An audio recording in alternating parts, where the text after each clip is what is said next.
நேர்கள் அனைவரையும் ஜெயா பிளஸ் தொலைக்காட்சியினுடைய ஏனென்ற கேள்வி விவாத நிகழ்ச்சிக்காக நான் உங்கள் அனைவரையும் வரவேற்பதில் எல்லையற்ற மகிழ்ச்சி. தோழர்களே, இன்றைக்கு நம்முடைய தமிழக சட்டமன்றத்தில் மிகப்பெரிய கலோபரங்களும் அதை தொடர்ந்து விவாதங்களும் தற்போது தமிழ் உலகிலே பேச்சு பொருளாக மாறியிருக்கிறது. தமிழக சட்டசபையில் தேசிய கீதம் அவமதிக்கப்பட்டுள்ளதாக மாநில கவர்னர் தனது கடும் கோபத்தை அவர் தெரிவித்திருக்கிறார். கவர்னர் உரை மாறிப்போய் சபாநாயகர் உரையாக திமுக ஆட்சியில் அது மாறிவிட்டதாகவும் கூட எதிர்க்கட்சிகள் கடும் கண்டனத்தை தெரிவித்திருக்கிறார்கள். கவர்னர் உரையை திட்டமிட்டு திமுக முடக்குகிறது என்ற கேள்வியும் எதிர்க்கட்சிகள் வைக்கின்றார்கள். இதையெல்லாம் தாண்டி அரசியல் அமைப்பு சட்டத்தில் தேசிய கொடி விவகாரத்திற்கான பிரிவுகள் என்ன சொல்கின்றது, அதே போன்று கவர்னருடைய டிஸ்கிரிஷன், அவருடைய பவர் இந்திய அரசியலமைப்பு சட்டத்தில் எதுவரை அவர்களுக்கான ஆம்பிட் பவுண்டரியை வகுத்திருக்கிறது, எல்லை மீறுகிறதா? இதை இந்த தலைப்பை நான் திமுக வர்சஸ் கவர்னர் என்று கொண்டு செல்லவில்லை, விரும்பவும் இல்லை. அதை அரசியல் அமைப்பும் கவர்னரும் சட்டமன்றங்களும் இப்படியே கொண்டு செல்லலாம். நம்மோடு பேசுவதற்காக மூத்த பத்திரிகையாளர் தோழர் பாக்கி அவர்கள் வந்திருக்கிறார். ஐயா வாங்க. வழக்கறிஞர் திரு பாண்டியன் அவர்கள், அதை போன்று எழுத்தாளர் சமூக ஆர்வலர் திரு தேவப்பிரியா, இன்னும் சற்று நேரத்தில் டிடிஎஸ் ரவிச்சந்திரன் துக்ளக் வாசகர் குழுமத்திலிருந்து நம்மோடு இணைகின்றார். வணக்கம், உங்கள் அனைவரையும் நான் வரவேற்கிறேன். திரு பாக்கி, ஒரு மூத்த பத்திரிகையாளராக இன்றைய குழப்பத்திற்கு என்ன காரணம், எங்கிருந்து ஆரம்பித்தது, இதற்கான நீண்டகாலமாக நடக்கும் இந்த குமச்சலுக்கான தீர்வு என்ன?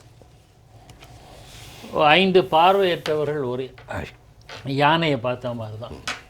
யானை எப்படி இருக்கு, கயிறு மாதிரி இருக்கு அப்படிம்பாங்க. அந்த மாதிரி ஒரு முறம் என்பார்.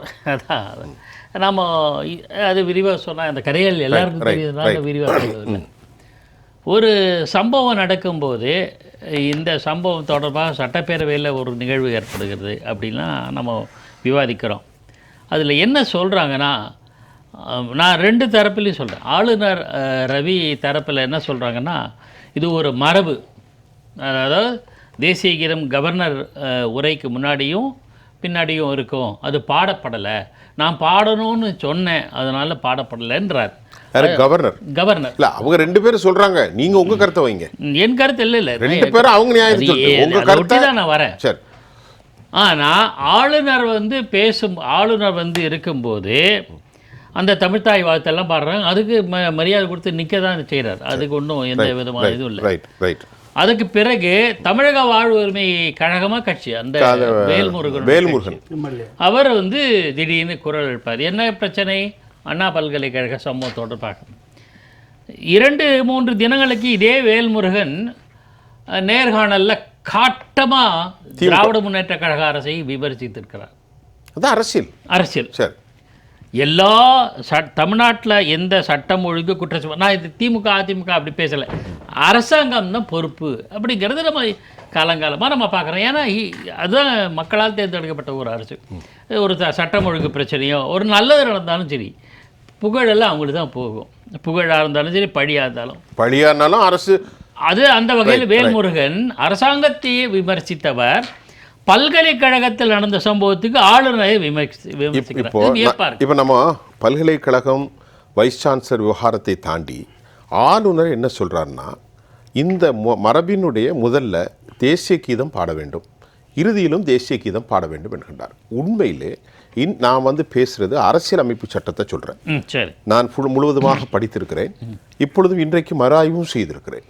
உண்மையில் இதில் 2 விஷயம் கேள்விக்குறியாகுது. ஒன்று, ஆளுநருக்கான பவர் என்ன, மத்திய அரசின் பிரதிநிதியாக அவர் எப்படி சமீப காலங்களாக செயல்பட்டு வருகிறார்கள். 2வது, ஃபெடரல் ஸ்ட்ரக்சரில் இந்திய அரசியலமைப்பு சட்டம் 1952 பீப்புள்ஸ் ரெப்ரசன்டேட்டிவ் ஆக்டில் elected body have to response, எல்லாவற்றுக்கும் அவர்கள் பொறுப்பாக இருப்பார்கள். அதை இவர்களில் யார் மாறுகிறார்கள்? இதுதான் கேள்வி. யார் வரம்பு மீறுகிறார்? ஒரு தகவல் சொல்லட்டுமா? நான் இந்த நிகழ்வு கலந்து கொள்வதற்கு முன்பு மூத்த பத்திரிகையாளர்கள், சட்டப்பேரவையில் நீண்ட காலம் பேரவை நிருபராக பணியாற்றிய அரசியல் அதிகாரிகள் இவங்களெல்லாம் கலந்து ஆலோசித்தேன். அறிஞர் அண்ணா காலத்தில் பக்தவச்சலம், பெரியவர் பக்தவச்சலம் ஆட்சி காலத்தில் 1964 நிருபராக கவர் செஞ்ச ஒரு மூத்த பத்திரிகையாளர் 80-90 வயசாகுது, 95 பத்திரிகையாளர் கூட இருக்கார் இப்போல்லாம். இவங்களோடலாம் பேசுனதில் அறிஞர் அண்ணா காலத்திலேயோ பக்தவச்சலம் காலத்திலேயோ ஆளுநர் வருவார், ஆங்கிலத்தில் பேசுவார், முடிஞ்சு போச்சு. அதுக்கு பிறகு அண்ணா கால பிறகு தமிழ் உரையாற்றுவதுன்ற சபாநாயகர் மூலமாக படிக்கிற மரபு வந்தது. புரிதா குரு பட்டது இப்போ ஈஸியாக இருக்கும், மக்கள் புரிந்து கொள்வார்கள், ஆங்கிலம் தெரியாதவர்கள் புரிந்து கொள்ளலாம் என்பதுக்காக. ஆனால் ஆங்கிலத்திலையும் உரை தருவாங்க, தமிழ்லையும் உரை அச்சடிப்பட்ட உரை தருவாங்க. இதெல்லாம் இருந்திருக்கு. அப்புறம் இந்த தேசிய அளவில் குடியரசுத் தலைவர் நாடாளுமன்ற கூட்டுக்குழுவில் உரையாற்றும் போது தான் தேசிய கீதம் இசைக்கப்படும், நாட்டுப்பண் இசைக்கப்படும், நாட்டுப்பண் முடிவு பெறும் எல்லா குடியரசுத் தலைவர் நிகழ்ச்சியிலையும். இன்றைக்கி கூட ரிப்பப்ளிக் டேயோ அல்லது ஏதாவது தொலைக்காட்சியில் குடியரசுத் தலைவர் உரையாற்றினா முதல்ல அது நாட்டுப்பண் இசைக்கப்படும். முதலில் நாட்டுப்பண், இறுதியில் தேசிய கீதம். இது எல்லாமே ரெண்டுமே தான். நாட்டுப்பண்ணுங்கிறது தேசிய கீதம். ஈவன் ஆளுநர் தமிழ்த்தாய் வாழ்த்து. இல்ல ஒரு நிமிஷம் நான் பேசி முடிச்சிடுறேன். நான் தகவல்களை சேகரிச்சு சிரமப்பட்டு பண்ணியிருக்கேன். ஐயா சொல்லுங்க. எந்த காலத்துல தமிழ் தாய் வாழ்த்து வந்ததுன்னா 1974 கலைஞர் கருணாநிதி ஆட்சியத்தில் தமிழ் தாய் வாழ்த்து ஸ்டேட் பிரேயரை உருவாக்கின பிறகுதான். அது கூட சட்டப்பேரவையில் இல்லை. நான் கேட்டறிந்த வரையில் ஜெயலலிதா அம்மையார் காலத்துக்கு பிறகுதான் அது நடந்ததாக நான் அறிகிறேன். எனக்கு தெரியும். நான் சட்டப்பேரவை 1987 கவர் பண்ணிட்டு இருக்கேன். ஆனால் ஆளுநர் உரையை மட்டும் நான் கவர் பண்ணுறதுக்கான வாய்ப்பு இல்லை. அதனால் மூத்த பத்திரிகையாளர்கள்ட்ட தகவல்கள் கேட்டதில் இது வெறும் மரபு தான்.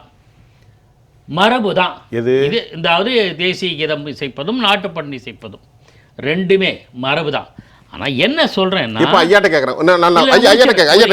அந்த வேல்முருகன் ஆரம்பிச்சல அதை விட்டுருங்க. அந்த கோச்சல் இல்ல அது முடிச்சா கூட அந்த லிங்க் இருக்கு. என்னன்னா இந்த வேல்முருகன் சம்பவத்தை தொடங்கி திசை திருப்பதற்கு அரசாங்கம் முயற்சி செய்தது. அது இப்படி போய் முடிந்திருக்கு. பிள்ளையார் பிடிச்சிருக்காங்க. அவ்வளோ. ஐயா அப்படி இருங்க, நீங்க சொல்லுங்க. பாண்டியன் சார் அழகா அவங்க கருத்தை வச்சுட்டாங்க. சார் இது 3 வருஷமாக நடந்துகிட்டு இருக்கு. இப்போ இந்த நேற்று மட்டும் நடக்கலை. அவர் வந்ததுலேருந்து 22, 23, இப்போ 24 முடிஞ்சிருச்சு. இப்போ 25. எந்த வருஷத்தில் அவர் கரெக்டாக உரையை படித்து அவர் செய்ய வேண்டிய வேலை என்ன, உரையில் உள்ள எந்த விஷயத்தையும் அவர் எதுவும் பண்ண முடியாது. ஆனால் இப்போது உரையில் சிலதை விடுறது, சிலதை சேர்க்கறது அப்படின்னு இருந்துச்சு. அப்புறம் வெளியில் நடக்கிற விஷயத்தில் தமிழ்த்தாய் வாழ்த்தில் சில வரிகளை, முக்கியமான தமிழ்நாட்டுக்கு சம்மந்தப்பட்ட வரிகளை எடுத்தது, இப்படி அவரோட சர்ச்சைகள் இருக்குது. இப்போ இன்றைக்கி காலையில் நடந்ததும் சர்ச்சையை தான் உண்டு பண்ணியிருக்காரு. ஏன் சொல்கிறேன் அப்படின்னு கேட்டால், அவர் இங்கேருந்து அங்கே போகிறதுக்குள்ளே அந்த ட்வீட்டு வருது. ஏன் வருது? சரி, ட்விட்டு வந்ததுலாச்சும் அதில் ஸ்ட்ராங்காக இருந்தாங்களா? இல்லை, அதில் உடனே ரிமூவ் எடுத்துடுறாங்க. உடனே எடுத்ததுக்கப்புறம் அதில் அடுத்த திருப்பி வருது ட்வீட்டு. சரி, வராது, அதோட முடிஞ்சிருமான்னு பார்த்தா அந்த ட்வீட்டு வருதுல நாடாளுமன்றம்ங்கிற வார்த்தை எடுத்துட்டாங்க. அப்போ ஏன் எடுத்தாங்க அதை? அங்கே என்ன நடக்குது? இப்போ நாடாளுமன்றத்தில் இதோட மரபு என்ன? சரி, ரைட்டு, இதெல்லாம் விட்டுருங்க. நேராக நம்ம ஸ்ரீவில்லிபுத்தூருக்கு வந்துடுவோம். அங்கே இளையராஜா உள்ளே போகிறப்ப தடுக்கிறாங்க. என்ன சொல்லி தடுக்கிறாங்க? பழக்க வழக்கம் கிடையாது, அல்லது வேறு ஆகமம் கிடையாது, ஏதோ ஒரு காரணத்தை சொல்லி சொல்கிறாங்க. ஆகம விதி அதுக்கு ரைட்டுங்களா? இல்லை. இப்போ அங்கே அவர் ஒரு பெரிய எம்பி, ஒரு மிகப்பெரிய தமிழ்நாட்டுக்கு உள்ள ஒரு இதுலேருந்து அதுக்குள்ளே போக முடியல. ஐயா ஒரு நிமிஷம். இல்லை, இப்போ மரபு அங்கே இல்லை, மரபு ஸ்பிரிச்சுவல் மரபையும் சட்டமன்ற மரபையும் நம்ம சிமிலாரிட்டிஸ் காணக்கூடாது. நல்ல கவனிங்க. நான் ஒரு கேள்வி கேட்குறேன், அதுக்கு மட்டும் இவங்க 2 பேரும் பதில் சொல்லட்டும், அவ்வளோதான். வேற ஒன்றுமே அதை போய் அதை நீங்கள் பண்ணி கேட்கக்கூடாதுங்க. இல்லை, நாங்கள் கேட்க முடியாதுங்க. நான் கேட்கறது இது சட்டமன்றம் உள்ளது, இது அரசியல் அமைப்பு சட்டம், நியாயத்தை சொல்கிறேன் நான் அதுக்கு. இப்போ அந்த இதில் அவர் தனக்கு அவமானம், இப்போ நான் நினைக்கிறேன் அது அவமானம் ஆகிட்டு அந்த மரபை மாற்றணும்னு நான் நினைக்கிறேன். நீங்கள் நினைக்கலாம். ஆனால் இளையராஜா அப்படி நினைக்கல. அது புகாரை கொடுக்க மாட்டேன்ட்டார். அவர் எனக்கு எந்த அவமானமும் ஏற்படணும்னு சொல்லிட்டாரு. இப்போ இதை வச்சுக்க இந்த இடத்த. இப்போ இந்த இடத்துல எதை காக்குறாங்க? ஆர்.என். ரவி போன்றவர்களுடைய உள்ளவங்க தான் அங்கே தடுக்கிறாங்க. அப்போ அதை இங்கே வரும்போது அவர் அதை மாற்ற விரும்புகிறாரு. மாற்ற விரும்பினா நீங்கள் என்ன பண்ணியிருக்கணும்?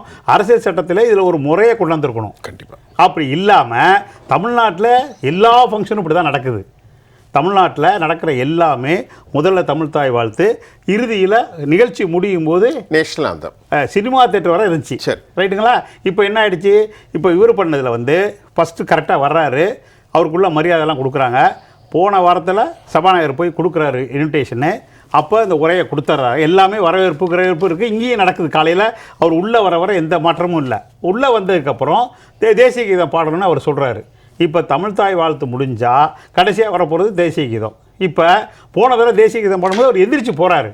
கடைசியில் போட்டுக்கிட்டே இருக்கும்போதே போகிறாரு. வெளியில போகும்போது தான் இசைக்குது. அங்கே நிக்கிறார். வெளியில நின்னார்.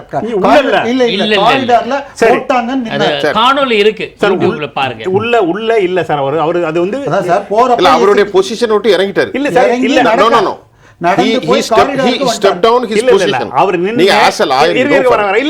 அவர் என்ன செஞ்சிருக்கணும்? இப்ப இங்க ஒரு நிகழ்ச்சி நடக்குதுன்னா தேசிய கீதம் பாட போறான்னு அவர் தெரியும். அப்ப நம்ம 4 பேரும் இருந்து, அது ஒரு தலைமை பொறுப்புல இருக்காங்க, முடிச்சுட்டு தான் வெளில போகணும். ரைட்டு விடுங்க. நேத்து அவருடைய இதுல ஒரு நிகழ்ச்சி நடக்குது சார். 2000 ஸ்டூடெண்ட்ஸ் இருக்காங்க. அதில் இவங்க 2 பேரும் எனக்கு ஒன்று சொல்லணும். நான் எதுவுமே அது கருத்தே சொல்லலை. அந்த கவர்னர் இதில் நடக்குது. நேற்று காலையில் 9:30 மணிக்கு நடக்குது. எல்லா டிவி ரிப்போர்ட் பண்ணியிருக்காங்க. அதில் எது முதல்ல நடந்துச்சு? தமிழ்தாய் வாழ்த்து ஃபஸ்ட்டா, தேசிய கீதம் ஃபஸ்ட்டா? இப்போ நம்ம வருவோம், நல்ல அழகாக வரும். இல்லை தேசிய கீதம் பாடும்போது அவர் இருந்தாரா இல்லையா? இந்த 2 கேள்விக்கு மட்டும் அவங்க பதில் சொல்லிட்டு போதும். நான் உங்கள்கிட்ட ஒரே ஒரு கேள்வி என்ன கேட்க வேண்டியது இல்லை. இப்போ உங்களை இல்லை சாரையும் சார், இப்போ தேவப்பிரியா சார் உங்கள்கிட்ட கேட்க சொல்லிட்டார். அந்த அவருடைய ட்வீட் பண்ணியிருக்கிறார் இல்லையா, அவருடைய எக்ஸ் தளத்தில் கவர்னர் மாளிகையிலிருந்து வெளியாகுது ஒரு ஆங்கில இதை. நான் வந்த உடனே பார்த்துட்டா கடைசி வார்த்தைக்கு முன்னாடி respect to the constitution and the national அந்தம் தட் வாஸ் மென்ஷன். அங்கே பண்ணிடுச்சு. கான்ஸ்டிடியூஷனுக்கும் நேஷனல் அந்தத்துக்கும் ரொம்ப அவமரியாதை சொல்லிட்டு கடைசி வார்த்தை அது இப்போ எடுத்துட்டாங்க. Governor in deep anguish left the house. அவர் ஆங்குஷ் கடும் சினம் கொண்டு அந்த ஆங்குஷ்னால ஏற்பட்ட சினத்தால் வெளியேறிட்டார். அதை எடுத்தாச்சா? கரெக்ட். சரி, இப்போ நான் என்ன கேட்குறேன், இந்திய அரசியலமைப்பு சட்டம் சட்டப்பிரிவு 52 இருந்து 63 வரை கரைத்து குடித்திருக்கிறோம் எல்லாரும். ஒரு பத்திரிகையாளனா தெரிஞ்சிருக்கணும். கவர்னருக்கான உரிமையில நான் படித்து பார்த்த அளவுல அவருக்கான எக்ஸிக்யூட்டிவ் பவர், அவருக்கான லெஜிஸ்லேட்டிவ் பவர், அவருக்கான ஜுடிஷியல் பவர், அவருக்கான டிஸ்கிரிமினேட்டரி பவர், அவருக்கான எமர்ஜென்சி பவர், இதெல்லாம் வரம்பு செஞ்சிருக்கிறாங்க. Given account of power of கவர்னர்ங்கிறத போடும்போது it is consist of the several part இல்லையா? ஒரு அப்நார்மல்ஸ் இல்லை. கவர்னர் உரையை வாசிக்கிறது மட்டும்தான் அவருக்கு வேலை. சரி, அந்த வேலையெல்லாம் அவருக்கு இல்லை அப்படின்னு எமினன்ட் டிஸ்டிங்க்ட் பர்சனாலிட்டி ஸ்குவாட்டட். நீங்க சொல்லுங்க, இப்படி இடையில விட்டுட்டு போறதுக்கு, எழுதினதை சேர்த்து அட்ஜஸ்ட் பண்ணி எழுத்த மாத்துறதுக்கு அவருக்கு எந்த கான்ஸ்டிடியூஷன்ல எந்த சட்ட பிரிவுல அவருக்கு உரிமை இருக்கு? சொல்லுங்க. நீங்க நான் இடையில குறிக்கிடவே மாட்டேன். சரி, நம்பர் 1, முதல்ல அரசியலமைப்பு சட்டத்தில் பிரசிடென்ட்டும் பிரைம் மினிஸ்டர், இது கவர்னரும், பிரசிடென்ட் என்பவர் இந்தியாவின் 145 மக்களுக்கு முதல் குடிமகன். இது கவர்னர், ஆளுநர் என்பவர் தமிழகத்தின் 8 கோடி மக்களுக்கான முதல் குடிமகன். ஸோ அவர்கள் கலந்து கொள்ளும் நிகழ்ச்சியில் ஆரம்பத்திலும் இறுதியிலும் தேசிய கீதம் வாசிக்கணும் அப்படிங்கிறது சட்டம் இது கொடுக்குது. ஒரு நிமிஷம், 8 கோடி மக்களுக்கு அவர் முதல் குடிமகன். நான் கேட்ட எல்லாம் சொல்லிட்டேன். கான்ஸ்டிடியூஷன்ல என்ன இருக்கு நீங்க சொல்லுங்க. மரபை மீறாரா கவர்னர்? ஸோ 8 கோடி மக்களுக்கு முதல் குடிமகனாக இருப்பவர். ஸோ அரசியலமைப்பு சட்ட வழிகாட்டுதல் படி அவர் கலந்து கொள்ளும் நிகழ்ச்சியில் ஆரம்பத்திலும் இறுதியிலும் தேசிய கீதம் வாசிக்கணும். இதை ஒவ்வொரு முறையும் அவர் கேட்டுக்கொண்டிருக்கிறார். ஸோ இந்த முறை அவர் பாடலன்னு வெளியில் போயிட்டார். அதை கேட்கறது கொஞ்சம் தயவு செய்து மக்கள் கேட்கப்படுறாங்க. இப்போ இந்த சட்டம் சொல்லிட்டேன்ல, ஒரு 5 பிரிவு சொன்னேன். அரசியலமைப்பு கான்ஸ்டிடியூஷன் சொன்னேன். அவருக்கான உரிமைகளையும் சொல்லியாச்சு. நான் கேட்கறது, சட்டமன்றத்தில் ஃபெடரல் ஸ்ட்ரக்சர்ல அரசாங்கம், எந்த அரசாங்கம், பாஜக, திமுக, அதிமுக எழுதி கொடுக்கறத வாசிச்சுட்டு போகணும், அதுதான் வேலை. ஆனா அது அல்லாம அவருக்கு என்ன ஸ்பெஷல் டிகிரி இருக்கு? ஒரு ஆளுநர் பிரசிடென்ட் புரோகிராமாக இருந்தால் ஆரம்பத்திலும் இறுதியிலும் தேசிய கீதம் வாசிக்க வேண்டும். இது அரசியலமைப்பு சட்டத்தில் இருக்கிற குறிப்பு. எதுல இருக்கு? உங்களுக்கு அது தர உங்களுக்கு அரசியலமை ஒரு நிமிஷம் இல்ல டைரக்ஷன்ஸ்ல அத கொடுத்திருக்காங்க. மத்திய அரசு கொடுத்திருக்கிறது. பிரசிடென்ட்க்கு உண்டு சார். அவர் சொல்றது கரெக்ட் சார். கவர்னருக்கு எங்கேயுமே இல்ல சார். கவர்னருக்கும் இருக்கிறது, அதை எடுத்து கொடுத்துருங்க சார். கவர்னருக்கும் இருக்கிறது. நான் உங்களுக்கு தரேன். இப்ப எனக்கு நெட்வொர்க் பண்ணாது தருகிறேன் நான். சரி, சரி. ரைட். அவருமே சொல்றாரு போல, ரவி சார். சார் வார ரவி சார் வார ரவி சார் வார இருக்கிறது. கடந்த காலங்களில் இல்லை இல்ல நான் சொல்றது டைரக்ஷனாக ஆட் பண்ணியாச்சு. ஆச்சா, தமிழ்தாய் வாழ்த்து பாடுவது 1991 ஜெயலலிதா அம்மையார் வந்த பிறகுதான் இந்த வழக்கம் வந்தது. அது கூட இறுதியில் தமிழ்தாய் வாழ்த்தும் தேசிய கீதம் ஆரம்பத்தில் பாடல, அதுக்கப்புறம் இன்றைய நடைமுறைக்கு மாறி இருக்கு. எனவே இந்த மரபும் சமீபத்தில் வந்ததுதான். இவர் ஒரு ஐபிஎஸ் ஆபீசராக 40 வருடம் அந்த பதவியில் அலங்கரித்தவர் என்ற நிலையில் அரசியலமைப்பு சட்டத்தை முழுமையாக மதிப்பவர். அதனால் முதலிலும் பாட வேண்டும் என்பதை எதிர்பார்க்கிறார். முதுமை மதிப்பர் இல்ல, முழுமையாக அறிந்தவர், கற்று தேர்ந்தவர், முழுமையாக கற்று தேர்ந்து மதிப்பவர் என்ற ரீதியில் அதை பின்பற்றணும், அதை எதிர்பார்க்கிறார். அடுத்தது தமிழ்தாய் வாழ்த்தை எடுத்துக்கிட்டால், போன வருடம் தமிழ்தாய் வாழ்த்தை கட்டாயமாக பாட வேண்டும் என்பது இந்த திமுக ஆட்சி வந்த பிறகு 2022 டிசம்பர்ல ஒரு சர்க்குலர் போட்டாங்க. அதுல முல்லைப்பண்ணில், அதாவது மோகன ராகத்தில் 42 செகண்ட்ல முடிக்கணும் அப்படின்னு சொன்னாங்க. ஆனால் 2023 டிசம்பர்ல கேலோ இந்தியா புரோகிராம் பிரதம மந்திரி வந்த பொழுது முதலமைச்சர் ஸ்டாலினும் உதயநிதி ஸ்டாலினும் கலந்து கொண்டப்போ மேற்கத்திய இசையில் 72 செகண்ட் பாடினாங்க. அது அவங்க கொடுத்த சட்டத்தை அவங்களே மீறினாங்க. இதற்கு பிறகு உதயநிதி ஸ்டாலின் செப்டம்பர் மாதம் 1, அக்டோபர் மாதம் 2 நிகழ்ச்சியில தவறாக பாடப்பட்டது. இதற்கு பிறகு டிசம்பர்ல திரு முதலமைச்சர் வந்து கோயம்புத்தூர்ல 2 அரசாங்க புரோகிராம்ல தேசிய கீதமும் பாடவில்லை, தமிழ்தாய் வாழ்த்தும் பாடவில்லை. இதுதான் இவர்களுடைய இது. அந்த கேலோ இந்தியா நிகழ்ச்சி முழுக்க நான் பார்த்தேன். சரி சார். பாரத பிரதமர் நரேந்திர தாமோதர் மோடி கலந்துக்கிட்ட அந்த நிகழ்ச்சியில தேசிய கீதம் பாடப்பட்டதா யாரா சொல்ல முடியுமா? இல்லை. தமிழ்தாய் வாழ்த்து, தமிழ்தாய் வாழ்த்து ஐயா சொன்னதை சொல்லுங்க. இல்ல நான் அதை முழுமையாக பார்க்கல. அவர் சொல்றாரு முழுமையாக பதிவிட்டிருக்காரு. அவர் பதிவு செய்றாரு. இல்ல அதுதான் நான் சொல்றேன். பதிவிட்டிருக்காரு சார், பதிவு செய்றாரு. நான் என்ன சொல்றேன், நான் பார்க்கல, என்னால மறுக்கவோ ஆதரிக்கவோ எனக்கு இத உறுதியாக இருந்தா தப்பா இல்லையா? இல்ல எனக்கு தெரியல. அவர் நிகழ்ச்சி அவர் போனது பேர் கூட இருக்கலாம். பாக்கி ஒரு மூத்த பத்திரிகையாளர் அவர் சொல்றத மதிக்கிறேன். நான் சொல்றேன், எனக்கு தெரியாத நிலையில மறுக்க இயலாது. அவர் சில நேரங்களில் அவருக்கு வேற அப்பாயின்மெண்ட் இருந்து அவர் போய் மீட்டிங் நடந்திருக்கலாம். அதற்கு பிறகு முடிச்சாங்களான்னு எனக்கு தெரியல. நான் சொல்றது எனக்கு தெரியாதுன்னு. அந்த நிகழ்ச்சியில் மேற்கத்திய இசையில் 72 குறிப்பிட்ட இவங்க போட்ட சட்டத்தை இவங்களே மீறி இருக்காங்க. தமிழக முதலமைச்சர் கோயம்புத்தூர்ல போன மாதம் 2 நிகழ்ச்சியில கலந்து கொண்ட பொழுது தமிழ்தாய் வாழ்த்தும் பாடப்படவில்லை, தேசிய கீதமும் பாடப்படவில்லை. இன்னைக்கு அந்த இது வந்து முழுக்க சென்ட்ரல் கவர்மெண்ட் சார், கரெக்ட் தானே சார்? கேலோ இந்தியாங்கிறது வந்து தமிழக அரசு ஏற்பாடு. அடுத்தது நீங்க சொன்ன அந்த இதுல ஒரு தனியார் நிகழ்ச்சியில தப்பாக பாடப்பட்டதுன்னா அது தூர்தர்ஷன் எங்களுடைய அமைப்பாளர்கள் செய்த தப்பு. பாடினவங்க ஹிந்தி நிகழ்ச்சி நடத்துறவங்களை பாட வச்சு. இப்போ எனக்கு என்ன டவுட், திரு பாக்கி, திரு தேவப்பிரியா, நான் டிடிஎஸ் 2வது போறேன், திரு பாண்டியன், ஒரு நிகழ்ச்சிக்கு ஆரம்பத்தில் தமிழ் பண் பாடப்படும், நீராடும் கடல் ஒழுத்த. அதற்கு பின்பு முடியும் போது நேஷனல் ஆந்தம் சாதாரணமாக பாடப்படும். அப்படி என்றால் இந்த நிகழ்ச்சி ஆரம்பித்து இந்த நிகழ்ச்சியினுடைய அரசாங்கத்தினுடைய சட்டத்திட்டங்கள், அரசாங்கத்தினுடைய அடுத்த கட்ட பாவனைகள், இம்ப்ளிகேஷன் எல்லாம் பேசிக்கிட்டு இருக்கும்போது எப்படி அவர் கடைசியில் தேசிய கீதத்திற்கு முன்பு பாடவில்லை என்று வெளியேறினார், அல்லது தேசிய கீதம் பாடப்படாத என்ற குறிப்புகள் இருந்ததா? ஒரே நிமிஷம். பாக்கி அவர்கள் கூறியது போல ஆரம்பத்திற்கு முன்பாக தமிழ்தாய் வாழ்த்து தேசிய கீதத்துக்கு முன்பாகவே அங்கு பாட வேண்டும். இல்ல அங்கே இவர் வேல்முருகன் அவர்கள் புகுந்து சில தரக்குறைவான ஆளுநரை குற்றம் சாட்டி பேசினார்கள். உடனே மேலும் சில எதிர்க்கட்சிகள் இது முன்னாடி வந்திருக்காங்க, காங்கிரஸ்ல வந்திருக்காங்க. இல்ல அதிமுகவும் இது மத்தவங்களும். தேவப்பிரியா சொல்றேன், எதிர்க்கட்சிகள் முன்னேறுவது சரி, அதாவது எதற்காக ஒரு குமைச்சல் ஏற்படுத்துவதற்கு நான் அதை சொல்லவில்லை. இல்ல சார், தனக்கு உரிய மரியாதை இல்ல, இவர் வந்து இவருடைய டியூட்டி என்ன, இவர் ஒரு எலெக்டட் பாடியுடைய ஒரு கான்ஸ்டிடியூஷன் ஹெட், ஒரு டிஸ்ட்ரிக்ட் எஜுகேஷன், ஒரு எஜுகேஷனிஸ்ட் அவர். அப்ப அவர் என்ன சொன்னார், தனக்கான பொறுப்பை வாசித்து விட்டு தானே வெளியேறி இருக்க வேண்டும். நானும் பல ஆளுநர் ஸ்பீச்சை பார்த்திருக்கேன். ஒரு 2 நிமிஷம் அவர்கள் படித்து விட்டு கேன் பி டேக்கன் அஸ் ரெட்னு சொல்லுவாங்க.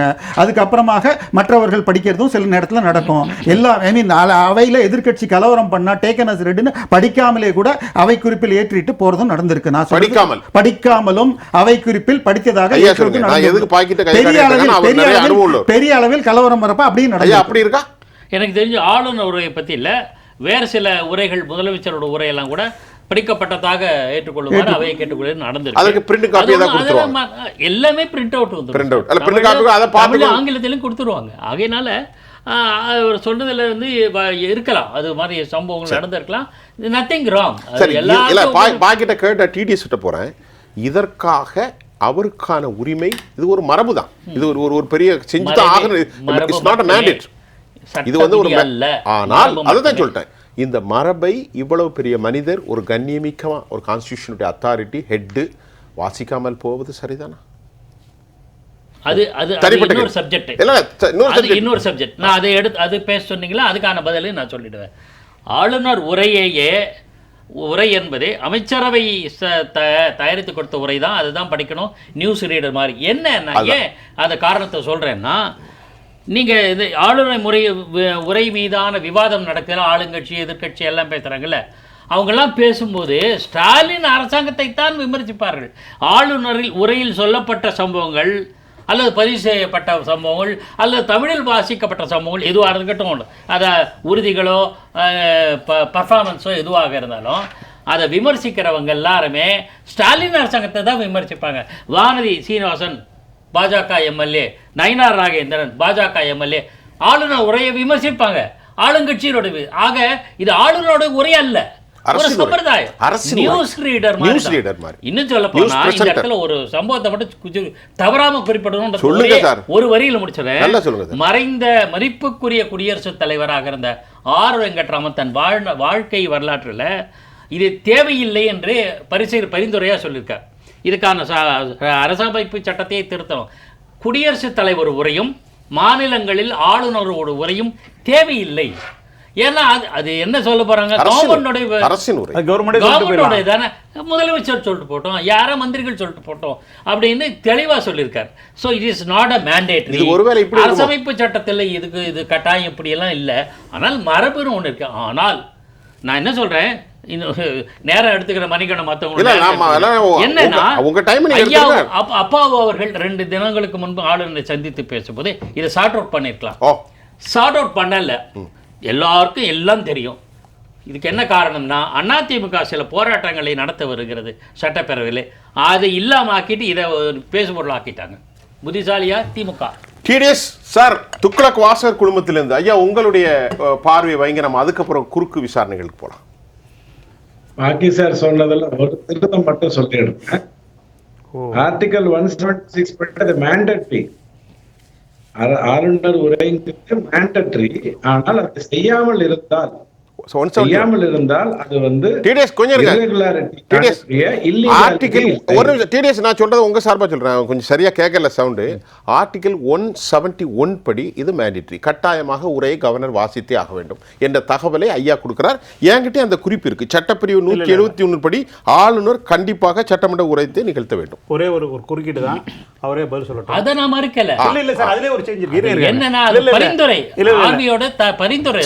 இல்ல இப்ப உச்ச நீதிமன்றத்தில் ஒரு தீர்ப்பு இருக்கு. எந்த தீர்ப்புன்னு கேட்டீங்கன்னா, தமிழ் இசை வந்து தெலுங்கானா கவர்னரா இருக்கும்போது சட்டசபைக்குள்ளேயே அந்த முதலமைச்சர் உடல அப்பானா சட்டசபையில உடலன்னு சொல்லக்கூடாது, அழைக்கப்படவில்லை. கவர்னர் எப்படி விடாம இருப்பாங்க? அழைக்கப்படவில்லை. ஆனா அங்க வந்து உரை வாசிக்கப்பட்டது வேற.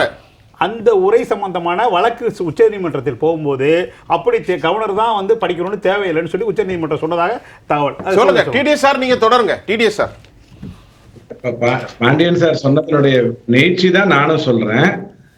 மேண்டட்ரி அப்படிங்கிறது அண்டர் ஆர்டிகல் 176. ஆனால் அது அப்படி படிக்கப்படவில்லை என்று சொன்னால் அது வந்து இர்ரெகுலாரிட்டி இல்லை, இல்லீகாலிட்டி தான். அதாவது இர்ரெகுலாரிட்டி தானே ஒழிய இல்லீகாலிட்டி இல்லை அப்படிங்கிறது தான் அதுல இருக்கிற ஒரு விஷயம். 2வது, தேசிய கீதம் பாடப்படவில்லை என்று சொன்னால் அது அஃபென்ஸ் இல்ல, டிஸ்ரெஸ்பெக்ட் அப்படிங்கிறது தான் அதுல வந்திருக்கிற விஷயம். நீங்க ஒரு கேள்விய தேவப்பிரியா சார்கிட்ட கேட்டீங்க, இது எங்க சொல்லப்பட்டிருக்கு தேசிய கீதத்தை முன்னாடியும் பின்னாடியும் பாடணும்னு சொல்லப்பட்டிருக்குன்னு நீங்க கேட்டீங்க. மினிஸ்ட்ரி ஆஃப் ஹோம் அஃபேர்ஸ் வந்து தெளிவாக திட்டமிட்டு கொடுத்தது. என்ன கொடுத்ததுன்னு சொன்னா, நேஷனல் ஆந்தமே எங்கெங்கெல்லாம் பாடணும், எங்கெங்கெல்லாம் இசைக்கணும் அப்படின்னு சொல்லும் பொழுது அது வந்து 4வது 5வது பொதிகளை என்ன சொல்லுது அப்படின்னு சொன்னா, கவர்னரோ லெப்டினன்ட் கவர்னரோ வர்றாருன்னு சொன்னா அதற்கு முன்னாடியும் பின்னாடியும் பாட வேண்டும் என்றும் சொல்லப்பட்டிருக்கு. பாக்கி சார் சொன்ன மாதிரி, தேவப்பிரியா சார் சொன்ன மாதிரி 91க்கு அப்புறம் தான் தமிழ்த்தாய் வாழ்த்து சட்டமன்றத்துல பாடப்பட்டது. நாம பேசிட்டு இருக்கிற பல விஷயங்கள் எல்லாமே மரபு சார்ந்த விஷயங்கள் தானே ஒழிய சட்டம் சார்ந்த விஷயம் இல்லை. ஏன்னா அம்பேத்கர் சட்டம் எழுதும்போது உருப்பசியும் ஓவாப்பினியும் செருப்பகையும் சேராதிருத்தல் நாடுன்னு படிச்சுட்டு செருப்பகைக்கு ஏற்பாடு பண்ணுவாங்கன்னு அவர் எதிர்பார்க்கல. இன்னைக்கு இப்ப வாசிக்கப்பட்ட குறள் என்ன அப்படின்னு சொன்னா, செருப்பகையும் இல்லாம இருந்தாதான் அதை நாடுன்னு தான் அவங்க வாசிச்சாங்க. திருக்குறளை வாசிச்சுட்டு அந்த செருப்பகையை காட்டினாங்க. அதை அம்பேத்கர் அவர்கள் எதிர்பார்க்கல. நம்பர் 1. அடுத்தது நாகாலாந்திலும் பிப்ரவரி 2021 தான் ஆர் என் ரவி ஐயா சொல்லி முதல்ல அங்க இருக்க பாடப்பட்டது. நீங்க பார்க்க வேண்டியது என்ன அப்படின்னு சொன்னா, சொல்லுங்க சார். அவர் முதல் முறை வந்த பொழுது என்ன பண்ணாரு, படிச்சுட்டு எனக்கு எது கரெக்டோ அதை தான் நான் படிப்பேன்னாரு. அது ஒரு விவாதத்துக்குள்ள நீங்க என்ன பண்ணீங்க, அண்டங்காக்கான்னு யார சொன்னீங்களோ அந்த காமராஜ் பேரே அவர் படிக்கலன்னு பழி சொன்னீங்க.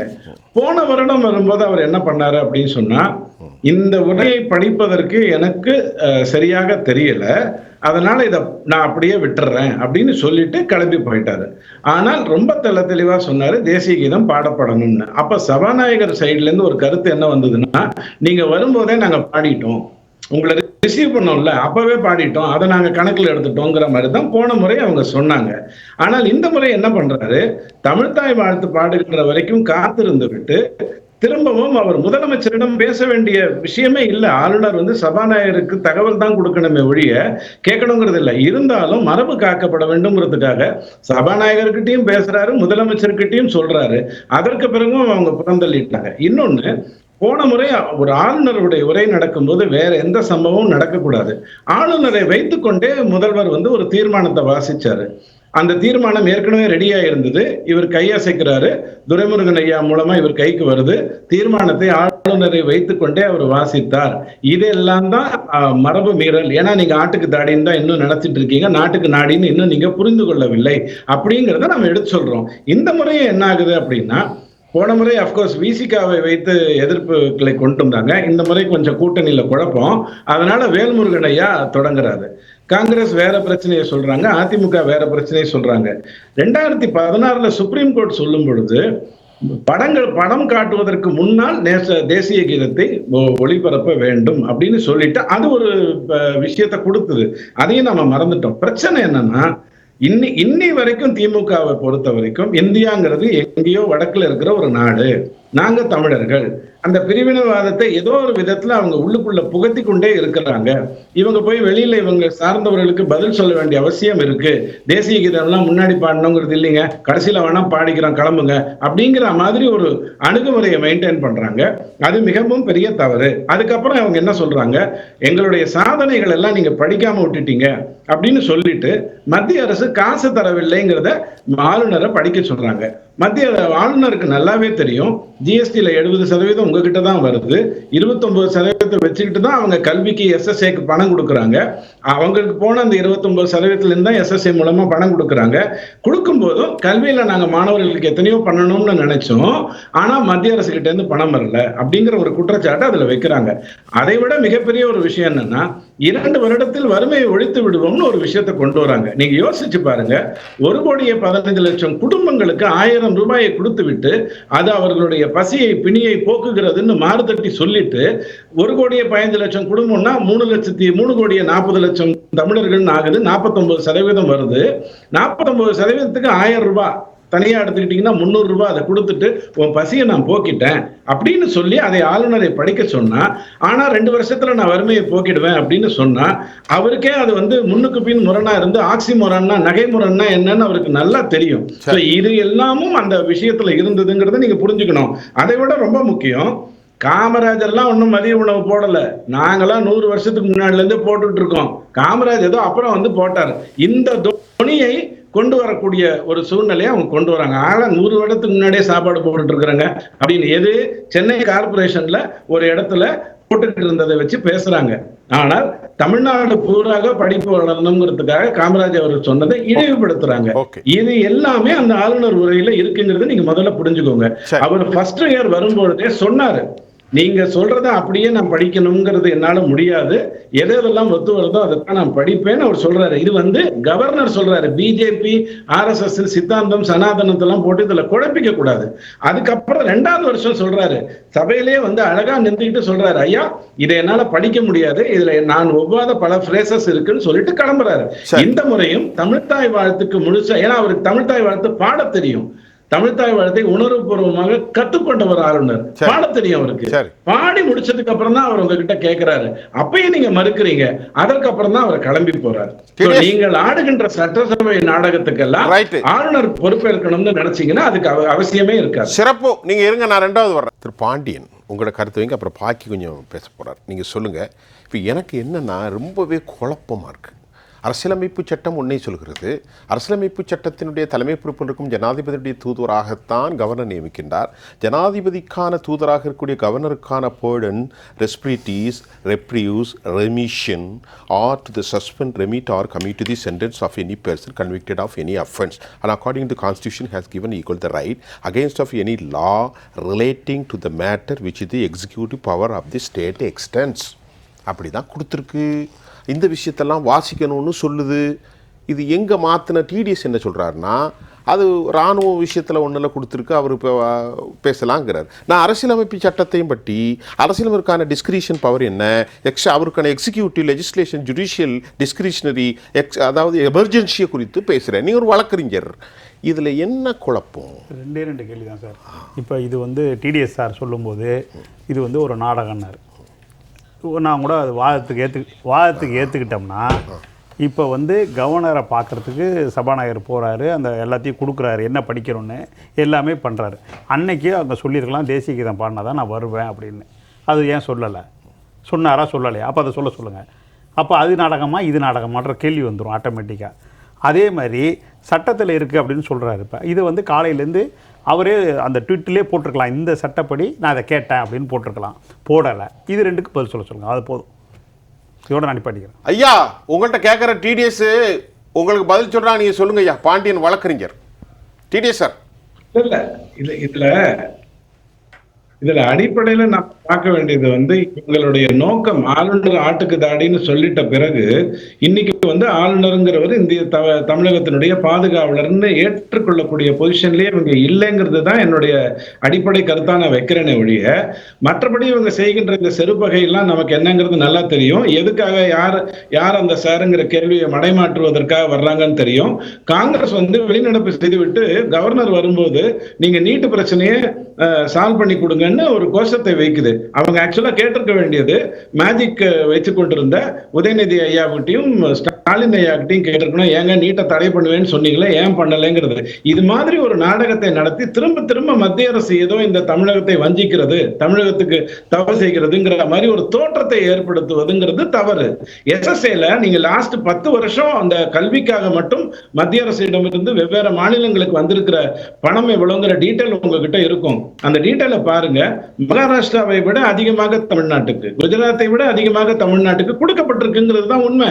ஆனால் இவங்க மடைமாற்றி என்ன பண்ணுவாங்கன்னா, ஐயோ எங்ககிட்ட பணம் இல்லை, இல்லைன்னா மாணவர்களை நாங்க பயங்கரமா உருவாக்கியிருக்கோம். நான் என்ன கேட்கிறேன், இந்த உரையில நீங்க சில சாதனைகள் எல்லாம் சொல்லியிருக்கீங்களே, அது மத்திய அரசு 29% கொடுத்த பணத்துல இருந்து பண்ணீங்களா, இல்ல உங்களுடைய 70% பணத்துல இருந்து கொடுத்தீங்களா அப்படிங்கறத நம்ம கேட்கணுமா வேண்டாமா? நான் முதல்வன் திட்டம் மத்திய அரசினுடைய பணத்தில் நடக்கின்ற ஒன்றா அல்லது ஸ்டாலின் ஐயாவுடைய பணத்தில் நடக்கின்ற, அதாவது தமிழக அரசினுடைய பணத்தில் நடக்கின்ற ஒன்றாங்கிறது கேட்க வேண்டாமா? இப்படி எதையுமே நான் பார்க்க மாட்டேன். சும்மா ஒரு பகையை ஏற்படுத்துவேன். மத்திய அரசு ₹1 29 பைசா தான் கொடுக்குதுன்னு பொய்ய சொல்லுவேன். அதுக்கு டைரக்ட் டாக்ஸ் மட்டும் கணக்கில் எடுத்துக்கிட்டு நான் பேசுவேன், இன்டைரக்ட் டாக்ஸை கணக்கில் எடுத்துட்டு பேச மாட்டேன். இப்படி எல்லாம் செய்து கொண்டிருந்தால் ஆளுநர் எதற்காக? அதாவதுங்க நீங்க ஒண்ணு வேண்டாங்க, ஆளுநரை நீங்க கோபப்படுத்தணும்னா நீங்க தேசிய கொடியை தலைகீழா பறக்க விட்டுட்டு, பார்த்தீர்களா சிறுபான்மையினர் நிறமான பச்சையை மேலே கொடுத்தேன், அதை ஆளுநர் ஏற்றுக்கொள்ளவில்லைன்னு நீங்க கதையை திசை திருப்பலாம். உங்களுக்கு எல்லா விதமான உரிமையும் இருக்கு, ஏன்னா உங்ககிட்ட காட்சி ஊடகங்கள் இருக்கு. ஆனால் ஆளுநர் அவர்கள் என்ன சொல்வார், இல்லைங்கன்னா தேசிய கொடினா மேல இப்படித்தான் இருக்கும், கீழே இப்படித்தான் இருக்கும், அதைத்தான் நியாயம்னு சொல்லுவாரு. உடனே நீங்க என்ன பண்ணுவீங்க, இது சிறுபான்மையினருக்கு எதிரான கருத்துன்றவீங்க. தப்புன்னு ஒத்துட்டு போகணும். ஐயா நான் தேசிய கீதம் முன்னாடி பாடுறது பின்னாடி பாடுறதுனால உங்களுக்கு என்ன பிரச்சனை? மினிஸ்ட்ரி ஆஃப் ஹோம் அஃபேர்ஸ் சொல்லியிருக்கு, கவர்னர் உங்களுக்கு அதை வலியுறுத்துறாரு. அதை செய்ய முடிஞ்சா செய்யுங்க, இல்லைன்னா அவரை கூப்பிடாதீங்க. நீங்க பேசாம அவரை கூப்பிடாம விட்டுட்டு லைவை எப்படி கட் பண்ணீங்களோ, வந்தா ஏதாவது பிரச்சனை தெரிஞ்சுன்னா பெரிய அளவுல மீடியா அட்டென்ஷன் வந்துரும்னு சொல்லி லைவை எப்படி கட் பண்ணீங்களோ அந்த மாதிரி கட் பண்ணிட்டு போங்க. டெக்னிக்கல் ஃபால்ட்னு சொல்லிட்டு போங்க. ஐயா, அண்ணா யூனிவர்சிட்டியில நடந்திருக்கிற ஒரு பிரச்சனை மிக தீவிரமாக ஆகுது. ஏன்னா எஸ்ஐடில இருந்து வந்திருக்காங்க, அவங்க வந்து சில விஷயங்கள் அந்த பெண்ணிடம் கேட்டிருக்காங்க. யார் அந்த சார் என்பது ஊரிச்சதமாக இருக்கிறது. எல்லா கட்சியாரு, சீமானா இருக்கட்டும், அதிமுகவா இருக்கட்டும், எல்லாருமே அதை ரைஸ் பண்றாங்க. வேலை செய்யறீங்க. அண்ணா, இப்ப நம்ம அரசியலமைப்பு சட்டத்தை பேச அடுத்த கட்டத்துக்கு இது இன்னைக்கு நடந்த குழப்பத்தை கேட்பேன். வேல்முருகன் ஒரு குற்றச்சாட்டை வைக்கிறார், வரும்போதே குழப்பம் விளைவிக்கிறார் அப்படின்னா பார்க்கப்படுகிறது. சத்தம் போடுறாரு. ஒரு கவர்னர் கூடிய மரியாதை இல்லாத அவர் என்ன சொல்கிறார், அண்ணா யூனிவர்சிட்டியை பத்தி திமுக பேசணும், அது இருக்கட்டு, ஆனால் கவர்னர் அதிகாரத்தை யூனிவர்சிட்டி கையில் எடுத்துக்கொண்டு செயல்படும் ஆளுநர் இது குறித்து ஏன் வாய் திறக்க மறக்கவில்லை என்று வேல்முருகன் வைக்கிறார். இதை பற்றி உங்களுடைய பார்வை என்ன? இங்க பாருங்க, ஒரு யூனிவர்சிட்டிய வேந்தரா நான் இருக்கலாம், ஒரு பெரிய இடத்தினுடைய ஓனரா கூட நான் இருக்கலாம். ஆனா வந்து காவல்துறைங்கிறது உங்ககிட்ட தான் இருக்கு. ஒரு குற்றப்பத்திரிகையை தாக்கல் பண்ணணும்னு நீங்க தான் பண்ணி ஆகணும், நான் பண்ண முடியாது. சோ ஆளுநர் நான் தான் வேந்தரா இருக்கேன். அண்ணா யூனிவர்சிட்டியில தான் இந்த பிரச்சனை நடந்தது. இப்ப உதாரணத்துக்கு என்னுடைய வீட்டுல ஒரு குற்றம் நடக்குதுன்னு சொன்னா சரி, உடனே நீ பதில் சொல்லு என்கிட்ட காட்ட முடியாது. காவல்துறை தான் அதை எடுத்துக்கொண்டு பண்ண வேண்டும். ஆனா இவங்க திசை திருப்பதற்காக வேணும்னு பண்றாங்க. டிடிஎஸ், நீங்க பேசின அடிப்படையில திமுக அதன் கூட்டாளிகள் திட்டமிட்டே இந்த ஹெக்டிக்க பரபரப்பை ஏற்படுத்துறார்களோ? ஆமா, திட்டமிட்டுதான். அவங்க எதுக்கு திட்டமிடுறாங்க? நாட்டை வளர்ச்சி கொண்டு வரதுக்காக திட்டமிடுறாங்களா? இல்ல 1,15,00,000 பேருக்கு 1000 ரூபாய் கொடுத்துட்டு அதை பெரிய விஷயமா நம்ம பேசிட்டு இருக்கோமே, இத்தனை வருடமாக ஆண்டு விட்டு 3.5 கோடி தமிழர்களை வந்து 300 ரூபாய்க்கு அலைய விட்டுருக்கோமே, இது நல்லது இல்லையேன்னு அவங்க வருத்தப்பட்டிருக்காங்களா? காமராஜ் அவர்கள் சாப்பாடு போட்டாரு, எம்ஜிஆர் அவர்கள் சாப்பாடு போட்டாரு, ஜெயலலிதா அம்மா போட்டாங்க, நானும் போட்டேன்னு சொல்லி பெருமைப்படுத்திக்கிட்டா என்ன அர்த்தம்? அவர்களுடைய நிலையை உயர்த்த வேண்டாமா? அட, நிலையை உயர்த்த வேண்டாங்க. உடனே நீங்க கேட்பீங்க, குஜராத் எப்படி இருக்கு, உத்தரப்பிரதேசம் எப்படி இருக்குன்னு கேட்பீங்கன்னா, நான் என்ன கேட்கிறேன், அட்லீஸ்ட் இந்த ஆண்டு இந்த ஆளுநர் உரையில 2 வருடத்தில் வறுமையை போக்குவேன்னு சொல்றீங்களே, 1 ட்ரில்லியன் எக்கானமியை கொண்டு வருவேன்னு நீங்க உங்க கருத்தா எடுத்து வைக்கிறீங்களே, இதெல்லாம் ஏதாவது சாத்தியமான வார்த்தைகளா? 1 ட்ரில்லியன்னா என்னன்னா உங்களுக்கு தெரியுமா? ஏதாவது ஒரு பொய்யை சொல்லிவிட்டு மடைமாட்டிக் கொண்டே போகலாமா? நாட்டின் நிலையை உயர்த்த வேண்டாமா? அப்படிங்கறத தான் கேட்கிறோம். இதுல எல்லாம் திட்டம் இன்னைக்கு நேத்துக்கு இல்ல, மிகப்பெரிய அளவுல ஆரம்பத்துல இருந்தே அவங்க திட்டமிட்டு இருக்காங்க.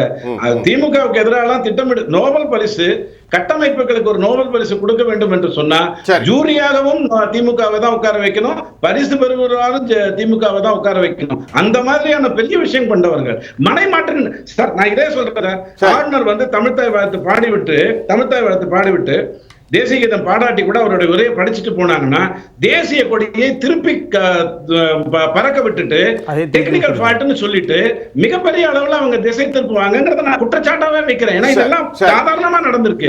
அது என்ன சார், இன்னைக்கு மட்டும் நேரலை வரல? இன்னைக்கு மட்டும் உங்களுக்கு நேரலை வரல சார்? பேசுவோம் திரு பாக்கி. இப்ப நான் எந்த கேள்வி கேட்டாலும் எந்த சட்டமும் எடுபடாது. யாரும் அதற்கான பதில்கள் அவர்கள் வேறு விதமாக சொன்னாலும் கூட, துரைமுருகன் மூத்த தலைவர், இப்பொழுது வேல்முருகனுடைய குழப்பம். அண்ணா யூனிவர்சிட்டியை ஒரு கவர்னர் வருகிற போது அவருடைய உரையை படிக்கின்ற போது வேல்முருகன் ஏன் வேண்டுமென்று சத்தம் போடுகிறார்? முதல் கேள்வி. துரைமுருகன் என்ன சொல்கிறார்? மூத்த தலைவர், கட்சியினுடைய மூத்த தலைவர், தமிழக சட்டமன்றத்தின் மரபின்படி ஆளுநர் உரை தொடங்கும் போது தமிழ் வாழ்த்து பாடுவது, நிறைவு பெறும்போது தேசிய கீதமும் பாடப்படும், இதான மரபு அப்படின்னு வைக்கிறாங்க. இப்போ ரொம்பவே குழப்பம். நீங்க இதை எப்படி பார்க்குறீங்க? சார், இந்த மரபுகளெல்லாம் மாற்றிக்கலாம் சார். சரி, ஒன்று, காமராஜர் காலத்தில் எனக்கு தெரியாது, நான் மூத்த பத்திரிகையாளர்கிட்ட கேட்டதை மறுபடியும் ரீட்ரேட் பண்ணுறேன்.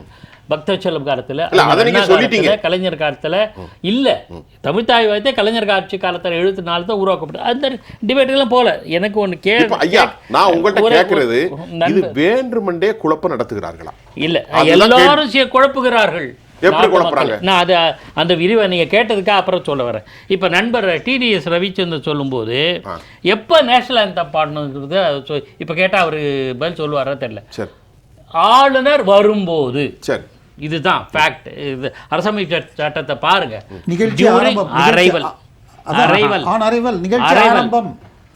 ஆளுநர் சட்டப்பேரவை வளாகத்துக்கு வந்துட்டார்ல, அங்கே அணிவகுப்பு, காவல்துறை மரியாதை, ஸ்பீக்கர் இருக்காரு, கவர்னர் இருக்காரு. அப்போ என்ன பாடியிருப்பாங்க எனக்கு தெரியாது.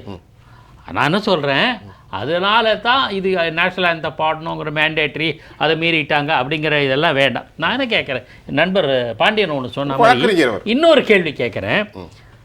அப்பா அவர் 2 நாளுக்கு முன்னாடி பேசும்போது இதெல்லாம் எனக்கு உடன்பாடு இல்லை, நான் வரல. இப்போ புறக்கணிக்கிற ஆளுநர் வரமாட்டேன் நான், நீங்கள் முடிச்சிருங்க அப்படின்லாம். இது மாதிரி தேசிய கீதம் உண்டா இல்லையா, தமிழ்தாய் உண்டா இல்லையா அவர் கேட்ட மாதிரி இருக்கலாம். வராமல் கூட இருக்கலாமே. நான் என்ன சொல்கிறேன், செல்வி ஜெயலலிதா அம்மையார் ஆட்சி காலத்தில் ஆளுநராக இருந்த சென்னாரெட்டி ஓராண்டு, குறிப்பிட்ட ஆண்டு, அந்த இயர் மறந்து போச்சு, அப்புறம் ஆளுநர் உரை இல்லை, சட்டப்பேரவை நடந்துச்சு. அப்படியே ஆட்சி நடந்து இப்போ தெலுங்கானாவில் அழைக்கப்படல சூழல் இருந்தால் என்ன பண்ண முடியும்? அது சுப்ரீம் அரசாங்கத்தை தண்டிக்க முடியும். இவங்களுக்குள்ள 2 முறை குழப்பம் வந்துச்சு இல்ல. ஒரு முறை திராவிடங்கிற எழுத்து அழைச்சார் இல்லையா, போன வருஷம் போயான்னு பொன்முடி சொன்னார் இல்லையா, இப்ப ஐயா 3வது அழைக்கிறான்னு ஒரு கேள்வியை மக்கள் வைக்கிறான், நான் வைக்கல. என்னது கவர்னரா 2 முறை பிரச்சனை வந்துருச்சு, அவர் திருத்திட்டார், ரெட்டிஃபிகேட் தெரிந்தும். அப்ப ஏன் சார் குழப்பறீங்க மக்களை? மக்கள் மன்றத்தை யார் சார்? என்னோட தெளிவான பார்வை சார், திராவிட முன்னேற்ற கழக ஆட்சி நீக்கப்பட வேண்டும், நீங்க வேண்டும். மக்கள் தேர்தலில் தோற்கடிக்கப்பட வேண்டும். நல்ல ஆட்சி தரவில்லை. ஒருவேளை 2025 அவர்கள் எல்லா குறைகளையும் தவிர்த்து விட்டு நல்ல ஆட்சி நடத்தினால் ஓகே, அவர் நீடிக்கலாம், அதுல ஒன்றும் தேவையில்லை. ஆனால் அவர்களை எதிர்ப்பவர்களும் சரியில்லை என்பது என்னோட பார்வை சார். டிடிஎஸ் நேரம் கருதி சுருக்கமா உங்க கருத்தை நிறைவு கருத்து சுருக்கமா. நான் எனக்கு யார் திருந்தணுங்கிறத பத்தி கவலை இல்லை. ஏன்னா யார் வருந்தணுங்கிறது தான் இப்ப முடிவு பண்ணிக்கணும். ஆளுநருக்கு வருத்தப்படுறதுக்கு எதுவுமே இல்ல. அவர் ஒரு நல்ல விஷயத்தை எடுத்து சொல்றாரு, முடிஞ்சா கேளுங்க, அப்படி இல்லைன்னா அவர் அப்படித்தான் பண்ணுவாரு. நீங்க மத்திய அரசுக்கு எதிராக கருத்துல சொல்லுங்க. உங்களுடைய பிரிவினைவாத கருத்துக்கள் இதுல முன்னு வருது. காரணம் என்னன்னா, தேசியத்தை பாடுவதற்கு உங்களுக்கு விருப்பம் இல்லை. ஒரே ஒரு கேள்வி கேட்கிறையா, முடிஞ்சா அதுக்கு மட்டும் பதில் சொல்லிட்டு விட்டுருங்க. நீங்க உங்களுடைய வாழ்க்கையில கருணாநிதி ஐயாவோ அல்லது ஸ்டாலின் ஐயாவோ அல்லது திராவிட முன்னேற்ற கழகத்துல யாராவது ஒருத்தர் இந்தியாவை போற்றி, இந்தியாவை பெருமைப்படுத்தி, இந்தியாவை பார்த்து குதூகலப்பட்டு ஒரு வரி, ஒரு பேராகிராஃப், 2 வார்த்தை பேசியிருக்காங்களா இன்னி வரைக்கும்? எங்கேயாவது சுட்டி காட்டுங்க. சரி, நன்றி. அதாவது 2 விஷயம், அவருக்கு கொடுக்கறது அப்படியே படிக்கணும்னு இல்லை, முன்னாடி கிளாரிஃபிகேஷன்ஸ் கொடுத்து மாத்திர பழக்கம் இருந்தது. அப்புறம் மாற்றாமல் போனப்புறம் சார் சொன்ன மாதிரி சுப்ரீம் கோர்ட் அதை படிக்க தான் வேணும் அப்படின்னு சொல்லிட்டாங்க. இது ஆளுநர் உரை என்று சொல்லப்பட்டாலும் அது மாதிரி இது அரசனுடைய உரையாக இது மாறிடுச்சு. ஆனால் அதில் கொடுக்கப்படுற இல்லை, அதில் கொடுக்கப்படுற டேட்டா எல்லாமே தப்பாக இருந்தால், சிஏஜி அறிக்கையில் நீங்கள் சொன்னது இந்த 2022, 23 24 லட்சம் கோடியா ஆகும், நாங்கள் 23 தான் வந்திருக்கு, நீங்க சொன்னதை விட கம்மியா வந்திருக்குன்னு இருக்காங்க. அதாய் 1.5 வருஷம் கழிச்சு இப்ப 2 வருஷத்துல வறுமையை ஒழிப்போம், 86 லட்சம் கோடியாக உங்களுக்கு 30ல வருவோம்னா வாய்ப்பே இல்லை. அது அப்படியே படிப்பது. சட்டம் ஒழுங்கில் இந்தியாவிலேயே சிறந்த ஆட்சின்னு சொல்லி படிச்சீங்கன்னா அண்ணா யூனிவர்சிட்டியில் நடந்ததாக இருக்கட்டும், அதற்கு அடுத்து நேத்தைக்கு செங்கல்பட்டு அருகிலே ஒரு 10ஆம் கிளாஸ் மாணவியை 4 மாணவர்கள் சேர்ந்து 1 மாதமாக துன்புறுத்தி அந்த வீடியோ போனதுனால பெற்றோர்கள் கம்ப்ளைண்ட் கொடுத்திருக்காங்க. ஒரு குழந்தை 4 வயது குழந்தை ஒரு பள்ளியில் இறந்திருக்கு. இது விக்கிரவாண்டியில் 2 நாட்கள் காசை கொண்ட பொன்முடியா அந்த அம்மா போயான்னு 3 லட்சத்துக்கு இல்லை, அதுதான் சொல்றேன். சரி, பல்குழுவும் பால் செய்யும் உட்பகையும் வேந்தலைக்கும் கொள்குறும்பும் இல்லாதது நாடுன்னாங்க. இங்க இந்திய இறையாண்மை ஒற்றுமையே நாங்க ஏற்க மாட்டோம், இன்னைக்கும் அந்த பிரிவினைவாதம் செல்லும்னு சொல்லிக்கிட்டு இருக்கிற ஆட்சியாக இருக்குது. அதுக்காக தான் ஒன்றியம்ங்கிற வார்த்தை கலைஞர் பயன்படுத்தாதது. நான் கேட்கறதுக்கு கரெக்ட், அதாவது ஃப்ளோல பேசுவேன். திமுக பிரிவினை கட்சியா சார்? இன்றைக்கும் இந்த ஆட்சியின் போது இந்தியா என்பது வடக்கில் இருக்கு என்றுதான் நாங்கள் பார்க்கிறோம்னு ஒரு அமைச்சர் பேசியிருக்கார். சரியா? இந்தியா வடக்குல இருக்கா? இந்தியா என்றால் எங்களுக்கெல்லாம் வடக்கை சேர்ந்த ஒரு நாடு. அப்ப நம்ம எந்த நாட்டுல இருக்கோம் அப்படின்னு அவர் பேசியிருக்கார், ஒரு அமைச்சர்.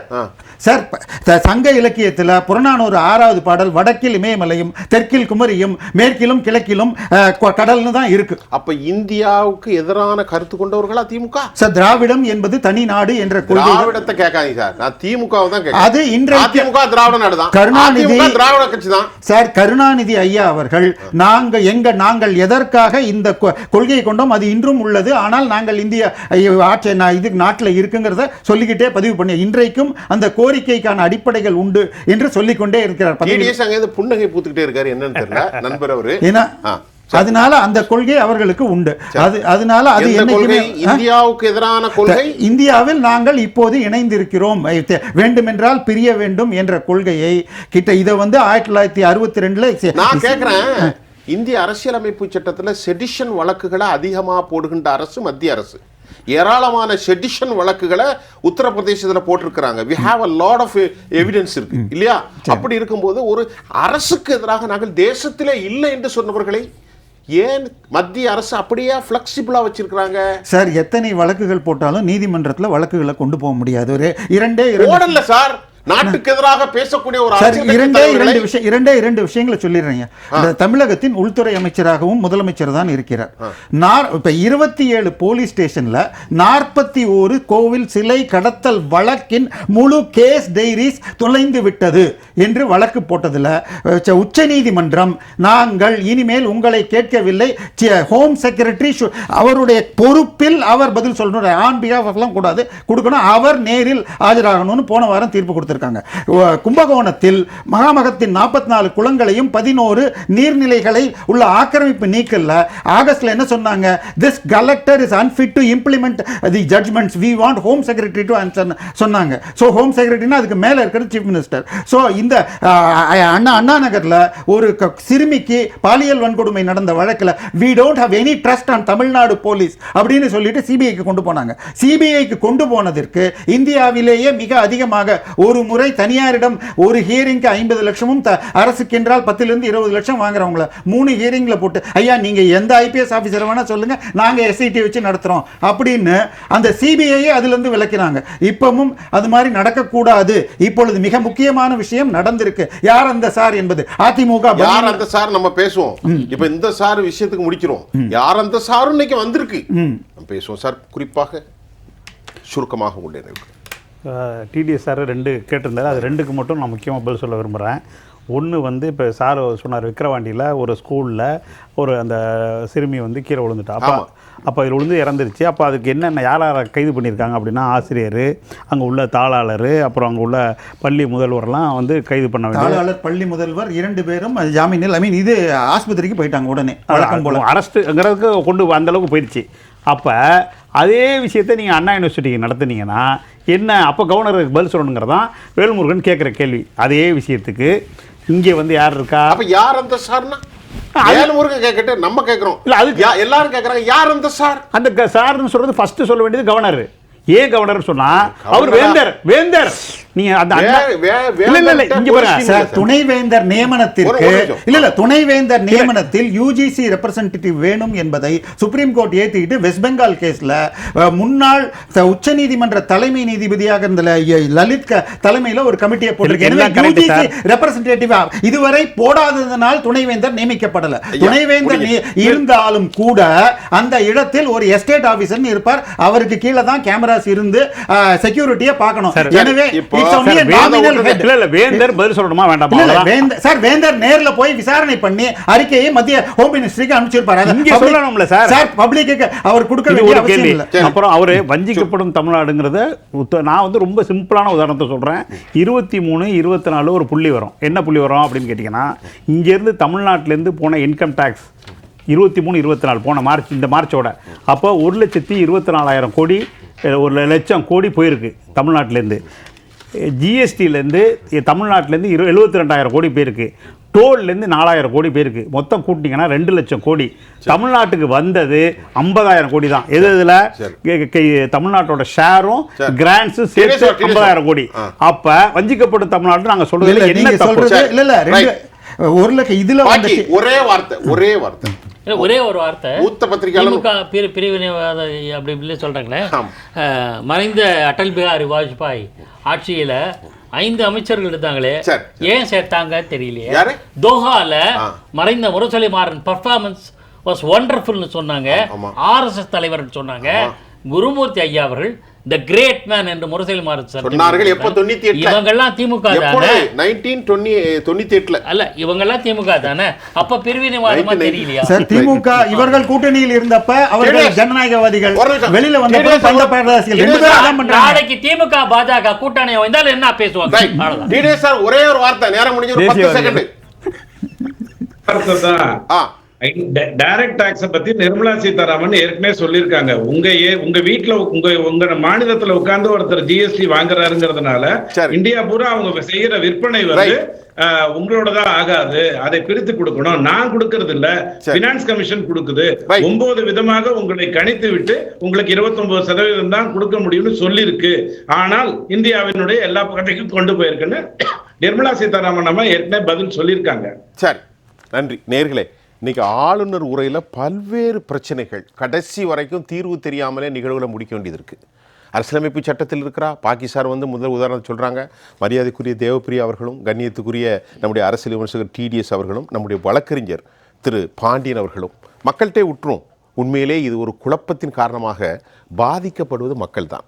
மக்களுடைய பிரச்சனைகள், தேவையான நடைமுறைகள், நிதி ஆதாரங்கள் எதுவுமே விவாதிக்கப்படாமல் தனிமனித பகைகளாக சென்று கொண்டிருக்கிறதா? தமிழ் மக்கள் வெதும்பித்தான் துடிக்கிறார்கள். இந்த கேள்வி அப்படியே காற்றொலியில் பழிந்துவிடும்.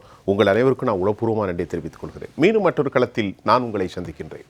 அதுவரை உங்கள் அனைவரிடமிருந்தும் நான் உங்கள் சுஃபியான், ஜெயா பிளஸ் தொலைக்காட்சிக்காக நன்றி. மீண்டும் நாளை சந்திக்கிறேன்.